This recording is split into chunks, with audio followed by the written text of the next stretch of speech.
Hello friends. Shashi Agrawal channel के अंदर मैं doctor Shashi Agrawal welcome you all. Today our subject is fundamental of investment और we could say security analysis portfolio management and the topic is very important that is the fundamental analysis or we could call it economic industry and company analysis. अगर आपको मेरा ये effort सही लगता है तो do like my video, इसको share कीजिए और मेरे चैनल शशि अग्रवाल को सब्सक्राइब कीजिए।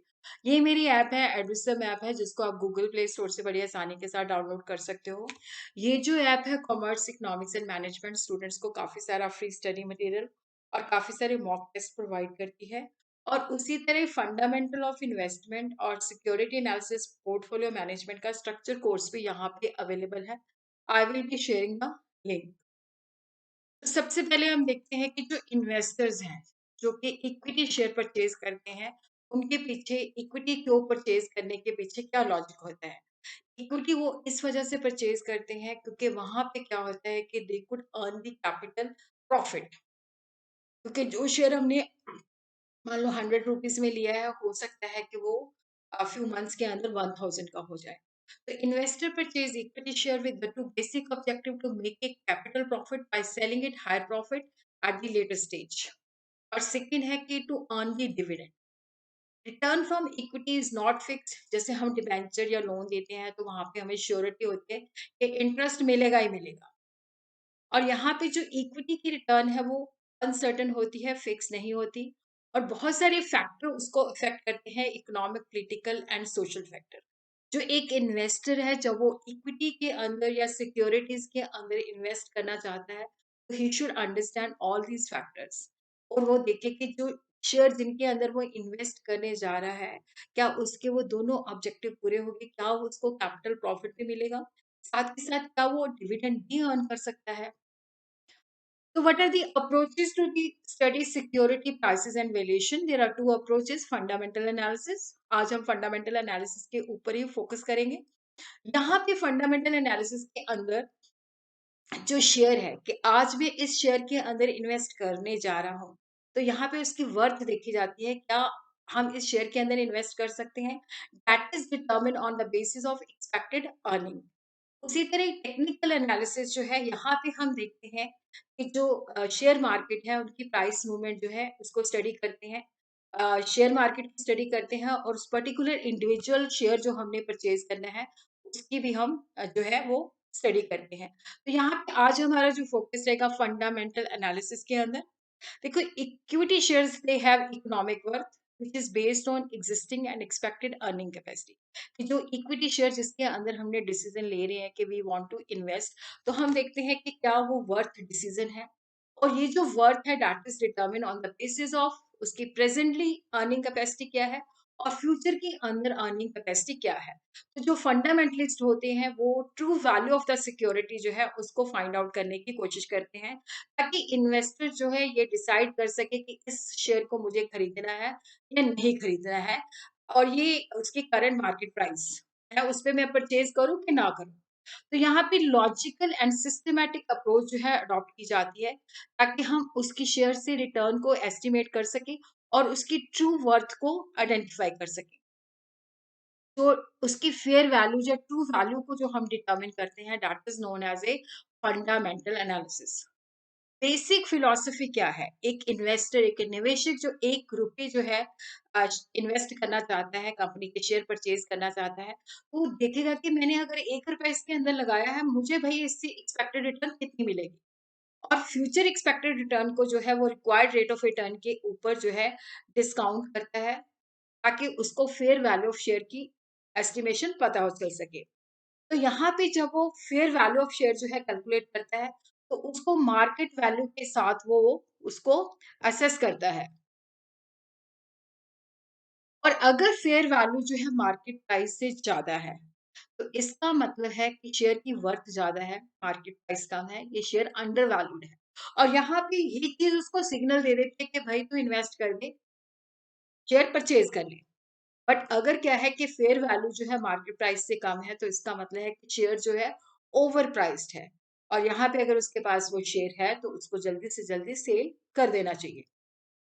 तो बेसिक जो कंडीशन है कि in the long run market price जो होती है बिल्कुल tend to move toward its fair और इंट्रिंसिक वैल्यू, कि मार्केट प्राइस और इंट्रिंसिक वैल्यू के अंदर गैप जो है वो बहुत ही कम हो जाता है, ऑलमोस्ट ये दोनों इक्वल हो जाती हैं। तो इंट्रिंसिक वैल्यू क्या होती है?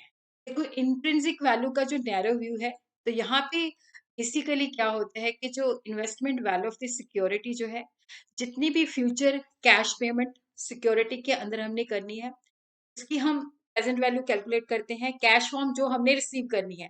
ये कैश पेमेंट हमें डिविडेंड की फॉर्म में मिल सकती है, इंटरेस्ट की फॉर्म में मिल सकती है, payment of the principal amount, liquidation process etcetera.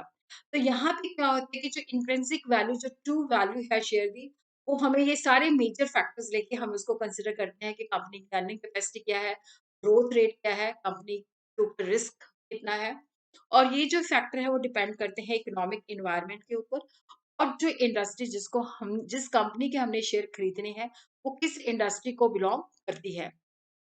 तो यहाँ पे 2 अप्रोचेज़ हैं, एक बॉटम अप अप्रोच है और एक जो है टॉप अप अप्रोच है।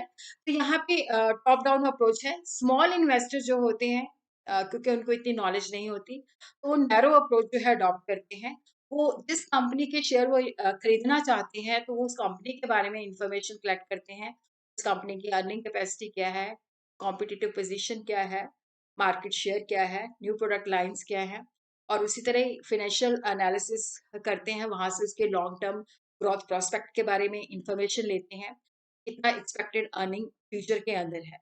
इसको हम बॉटम अप अप्रोच भी कहते हैं। इसी तरह ही ब्रॉडर सेंस के अंदर इकोनॉमिक इंडस्ट्री कंपनी अप्रोच है, जिसको हम टॉप डाउन अप्रोच भी कहते हैं।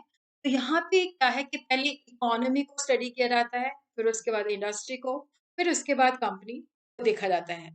तो जो इन्वेस्टर है, first of all he assess the economy, कि इकोनॉमी के अंदर कंडीशंस कैसी हैं। ओवरऑल मार्केट को स्टडी करता है।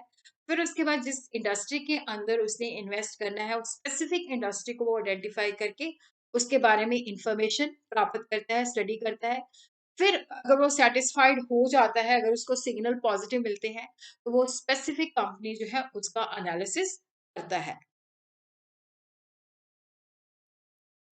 तो इस तरह से हम देखते हैं कि जो टॉप डाउन अप्रोच है, इसके अंदर पहले हम इकोनॉमिक एनालिसिस करते हैं, business cycle, monetary policy, fiscal policy, inflation, interest rate structure, GDP growth, unemployment, foreign trade etcetera. तो पहले हम इकोनॉमी को असेस करने की कोशिश करते हैं कि इकोनॉमी हमारी किस डायरेक्शन के अंदर जा रही है। फिर उसके बाद we do the industry analysis, demand और सप्लाई रिलेशनशिप क्या है, इंडस्ट्री का स्ट्रक्चर क्या है, कॉस्ट स्ट्रक्चर क्या है, क्वालिटी कंट्रोल स्टैंडर्ड क्या है, और किस तरह से इंडस्ट्री जो है मूव कर रही है। और उसके बाद हम कंपनी का एनालिसिस करते हैं कि जो एक्सपेक्टेड अर्निंग है वो कितनी है, और इसी तरह डिविडेंड फंड जो है उसको स्टडी करते हैं। अकाउंटिंग पॉलिसी, रिस्क रिटर्न, सारी चीज़ों को, क्वालिटी ऑफ द मैनेजमेंट, उसके बाद जो है वैल्यूएशन की जाती है। और उसके बाद हम देखते हैं कि जो इकोनॉमिक एनालिसिस, देखो यहाँ पे जब हम इसको कहते हैं फंडामेंटल एनालिसिस ब्रॉडर वे के अंदर, तो इसको हम इकोनॉमिक, इंडस्ट्री एंड कॉमर्स के हिसाब से भी स्टडी कर सकते हैं। जो टॉप डाउन अप्रोच है, इसको economic, industry and company analysis भी कहते हैं। तो इकोनॉमिक एनालिसिस से हम देखते हैं, क्योंकि इकोनॉमी के अंदर किस तरह की कंडीशन है, वो हमारी इन्वेस्टमेंट को भी काफी हद तक इफेक्ट करती है।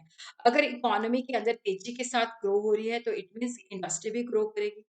और अगर level of economic activities slow, तो स्टॉक प्राइसेस लो होगी। अगर हमारी level of economic activities high, तो स्टॉक प्राइसेस हाई होंगी। तो इस तरह से क्या है कि मैक्रो इकोनॉमिक इन्वायरमेंट को जानना बहुत जरूरी है, ताकि हम स्टॉक प्राइसेस का जो बिहेवियर है उसको अंडरस्टैंड कर सके। तो यहाँ पे हम देखते हैं कि जो मैक्रो इकोनॉमिक फैक्टर जिससे हमें इकोनॉमी के बारे में नॉलेज मिलती है, दे इंडिकेट, जैसे जीडीपी है उसको हम स्टडी करते हैं, तो वो हमें रेट ऑफ ग्रोथ के बारे में बताता है। जीडीपी बेसिकली है क्या चीज़?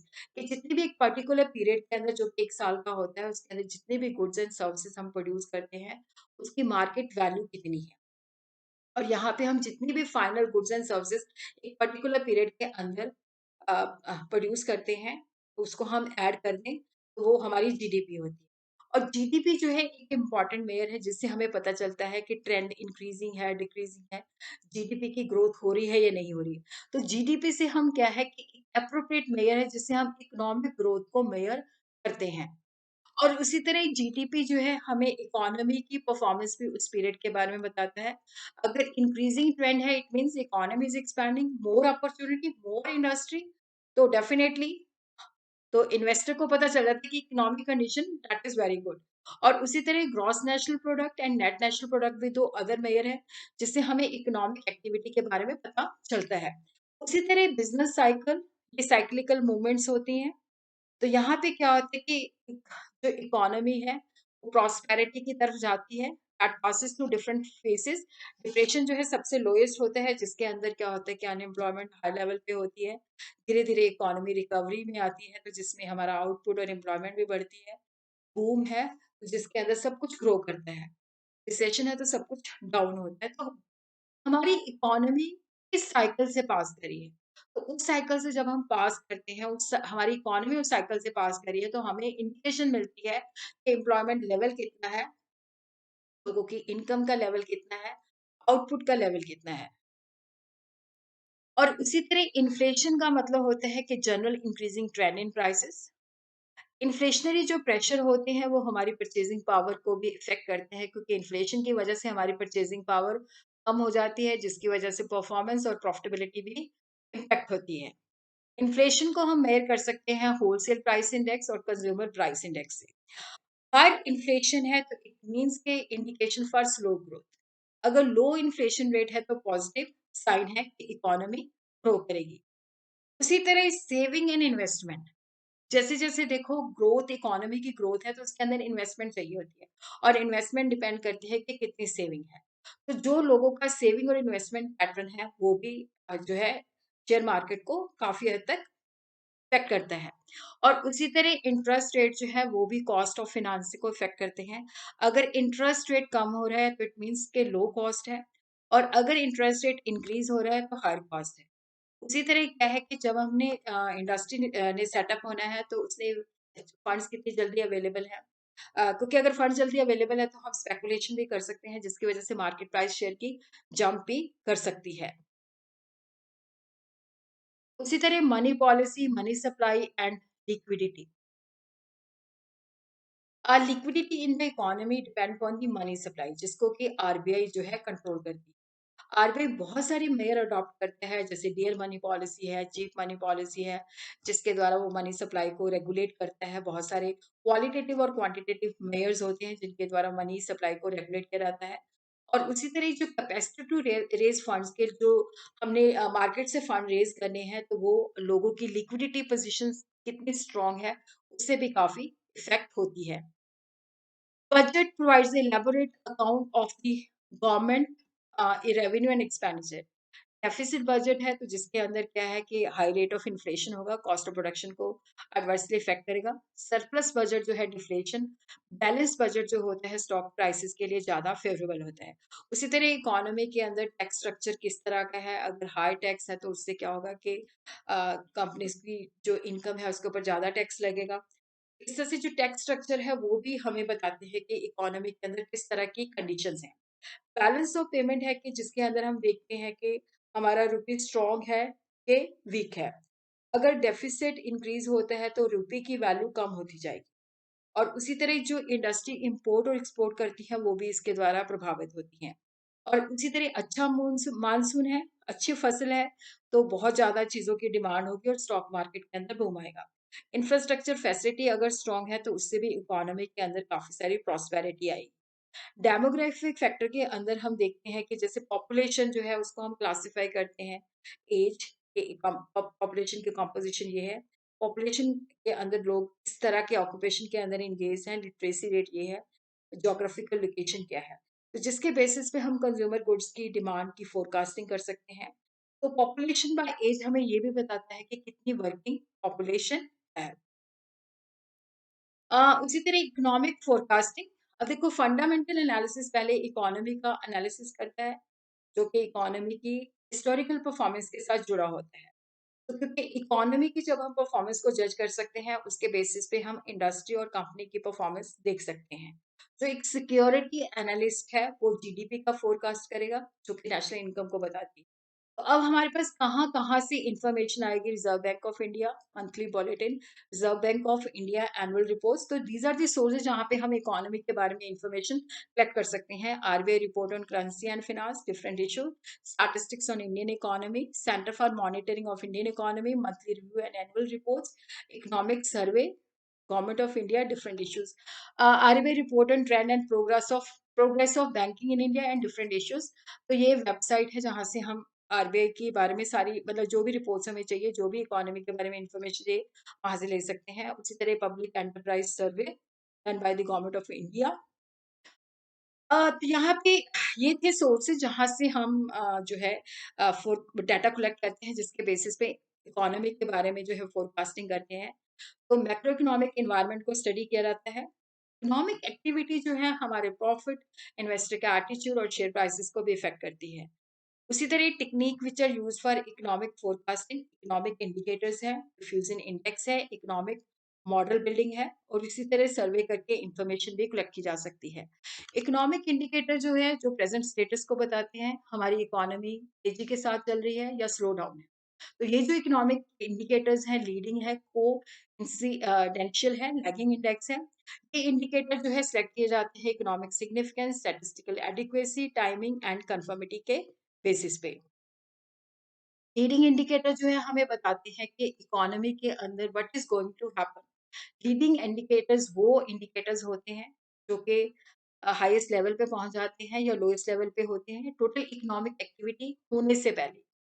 ये जो है पॉपुलर लीडिंग इंडिकेटर्स हैं fiscal policy, monetary policy, productivity, rainfall, capital investment and stock indexes.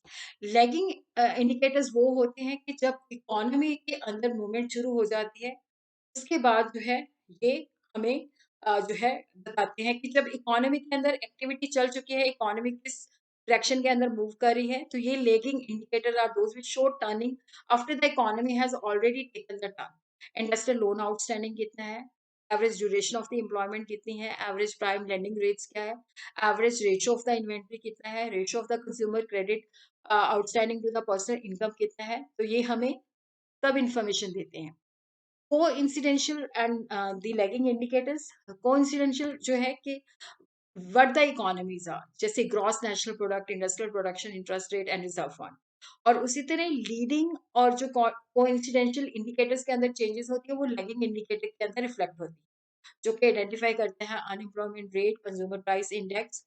उसी तरह जो डिफ्यूजन इंडेक्स है, वो लीडिंग कोइंसिडेंशियल एंड लैगिंग इंडिकेटर का कंपोजिट है, एक मेयर है। डिफरेंट इंडिकेटर्स को एक टोटल मेयर के अंदर जो है कंबाइन किया गया है, जो कि पर्टिकुलर टाइम सीरीज, पर्टिकुलर जो एक टाइम पीरियड के अंदर जो डाटा हम कलेक्ट करते हैं, उसकी वीकनेस और स्ट्रेंथ को बताता है।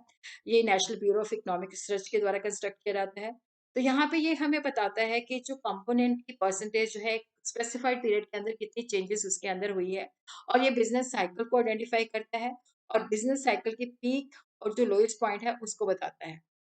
इकोनॉमिक मॉडल बिल्डिंग जो है, जिसके अंदर हम इंडिपेंडेंट और डिपेंडेंट वेरिएबल के अंदर रिलेशनशिप स्टडी करते हैं, क्या अजम्पशन है, मैथमेटिकल मॉडल डेवलप किया जाता है, और उसी तरह साइमल्टेनियस इक्वेशन यूज की जाती है। तो यहाँ पे हम इंडिपेंडेंट फैक्टर की वजह से क्या होता है कि फोरकास्टिंग करते हैं, क्योंकि डिपेंडेंट और इंडिपेंडेंट वेरिएबल के बीच में रिलेशनशिप स्टडी